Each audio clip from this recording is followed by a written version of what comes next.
2 kilo আতপ চাল ভালো করে ধুয়ে ঝরা দিয়ে রেখে দিয়েছি। তো মিক্সিতে এখন এটাকে গুঁড়ো করে নেব। তো গুঁড়ো করে আমি এখন ছেঁকে নিলাম।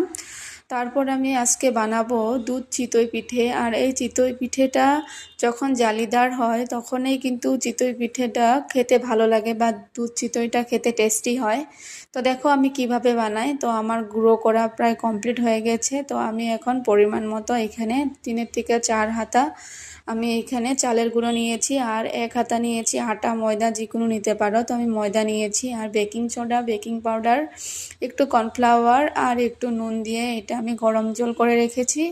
গরম জল দিয়ে গুলে নেব। তো দেখো খুব একটা পাতলাও করব না, ঘনও করব না।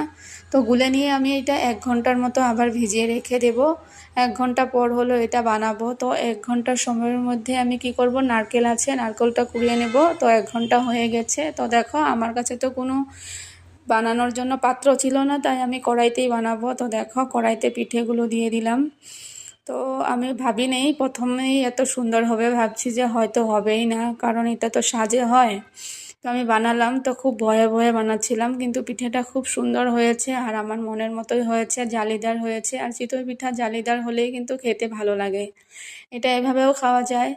তো আমি এটা বানাবো দুধ চিতই, তার জন্য একটু ছোট ছোট করেই বানাচ্ছি। তো দেখো আমার হয়ে গেল পিঠা বানানি। তো আমি দুধটা, তেজপাতা, ইলাচি আর চিনি, খেজুরের গুড় এইসব দিয়ে ভালো করে ঘন করে জাল করে দিলাম, আর কাজু বাদাম পেস্ট করে দিয়ে দিয়েছি।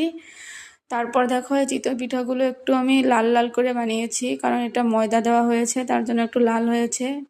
তারপর খেজুরের গুড়, নারকেল পিঠাগুলো দিয়ে একটু ভালো করে জাল করে নিলাম। তারপর এটা আমি সারা রাত্রের জন্য রেখে দেবো। আর সকালবেলায় পিঠেটা খেয়ে কিন্তু খুব হেভি লাগছিল। তো সবাইকে বাই বাই।